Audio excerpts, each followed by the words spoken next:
कब्रिस्तान की अराजी पर कब्जा या जिदबाजी। खारियां से 15 किलोमीटर फासला पर वाक़े गांव अत्तोवाला में 10 साल से स्पोर्ट्समैन को मजबूत करने, बच्चों के तालीमी मामलात, सफाई के निज़ाम में बेहतरी और मुस्तहिक अफराद की माली मावनत करने वाली तंजीम अत्तोवाला स्पोर्ट्स प्लस कब्रिस्तान पर काबजीन के खिलाफ कानूनी कार्रवाई के लिए मैदान में आ गई। ਇਹ ਸਾਡਾ ਕਬਰਸਤਾਨ ਜੇ ਇਸ ਕਬਰਸਤਾਨ ਦਾ ਤਕਰੀਬਨ 20 ਸਾਲ 30 ਸਾਲ ਤੋਂ ਸਾਡਾ ਇਹ ਮਸਲਾ ਬਣਿਆ ਕਿ ਮਸਲਾ ਇਹ ਬਣਿਆ ਸਾਡਾ ਕਿ ਸਾਡੀ ਜਿਤਨੀ ਵੀ ਜ਼ਮੀਨ ਹੈ ਵਿੱਚ ਕੋਈ ਬੰਦਿਆਂ ਨੇ ਸ਼ਾਮਲਾਟ ਬਣਾ ਕੇ ਰਲਾ ਲਈ ਹੈ, ਕਿਸੇ ਨੇ ਉਂਝ ਰਲਾ ਲਈ, ਕਿਸੇ ਨੇ ਪਾਣੀ ਦੀ ਸਾਡੀ ਨਿਕਾਸੀ ਰੋਕ ਦਿੱਤੀ ਹੈ, ਕਿਸੇ ਕੋਈ ਮਸਲਾ ਕਰ ਲਿਆ। ਇਹ ਅਸੀਂ ਅਦਾਲਤ ਵਿੱਚ ਕੇਸ ਕੀਤੇ। ਅਸੀਂ ਇਹ ਚਾਹੁੰਦੇ ਹਾਂ ਕਿ ਸਾਨੂੰ ਇਹ ਜਿਤਨਾ ਸਾਡਾ ਕਬਰਸਤਾਨ ਹੈ ਸਾਨੂੰ ਪੂਰਾ ਮਿਲੇ, ਇਹਦੀ ਕਚਾਈ ਹੋਵੇ, ਇਹਦੀ ਸਾਰੀ ਪਮਾਇਸ਼ ਹੋਵੇ, ਪਮਾਇਸ਼ ਦੇ ਹੋ ਕੇ ਜਿਤਨੀ ਸਾਡੀ ਬਣਦੀ ਸਾਡੂ ਕਬਰਸਤਾਨ ਸਾਨੂੰ ਹਵਾਲੇ ਕੀਤਾ ਜਾਏ। ਅੱਜ ਤੋਂ 30 ਸਾਲ ਪਹਿਲੇ कब्जे इंदे कर लेने कि जिथे जिथे अपन कोई चीज़ दियाँ माल दियाँ ढेरियाँ लाइया ने, किसी रूढ़ी लाई, किसी कोई चीज़ लाई है, उत्थे कब्जा कर लिया, उत्थे वाड़ दे ली, उत्थे मकान बना लिया।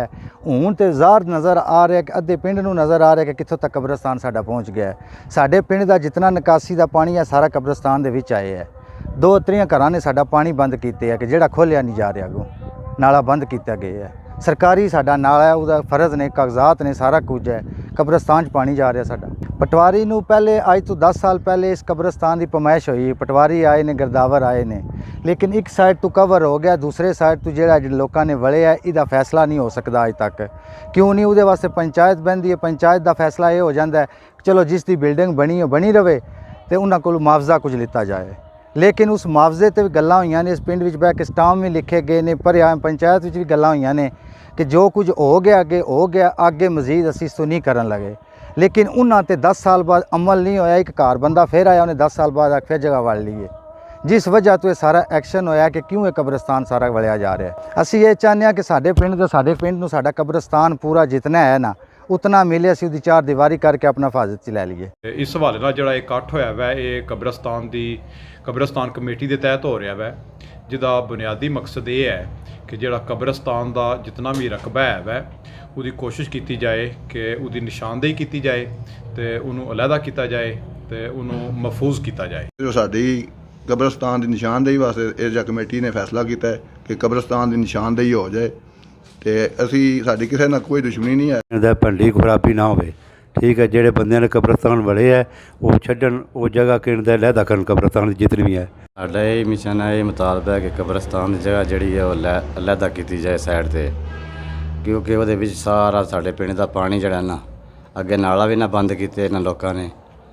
सारा पानी जड़ा कब्रस्तान के जा रहा है। पानी पूरे लोग का डग के वो सारा कब्रस्तान ही जा रहा है, ना वो सैफल नाले जा रहे हैं तो ਇਹਦਾ ਕੋਈ ਇਨਸਾਫ ਹੋਣਾ ਚਾਹੀਦਾ। जगह दी गई है कब्रस्तान को, असी चाहते हैं कि ये बाकायदा इसका निशानदेही हो और ये वाक कराई जाए। कब्रस्तान साडा जो निशानदेही की जाए, सानू कब्रस्तान का रकबा पूरा करके दिता जाए। साडा यही दिल है जी साड़ी अत्तोवाले की कब्रस्तान है मैं वो निखड़ जे, उसकी निशानदेही करा के उसकी दीवार 146 कनाल जगह कब्रस्तान की खाली कराई जाए। जी साडी DC साहब के अगे अपील है, गुजरात DC साहब के अगे अपील है कि साडे अत्तोवाले का कब्रस्तान है जितना उसका रकबा पूरा करके सानू दिता जाए। मद्दे मुकाबल जफर महर का कहना था, सारा लोग इकट्ठा होया 12 साल पहला सरवर के घर जिहड़ा सरवर इस्लामाबाद हुंदा है, उत्थे गल्लां बातां चलियां 2-3 घंटे, गल नहीं मुक्की।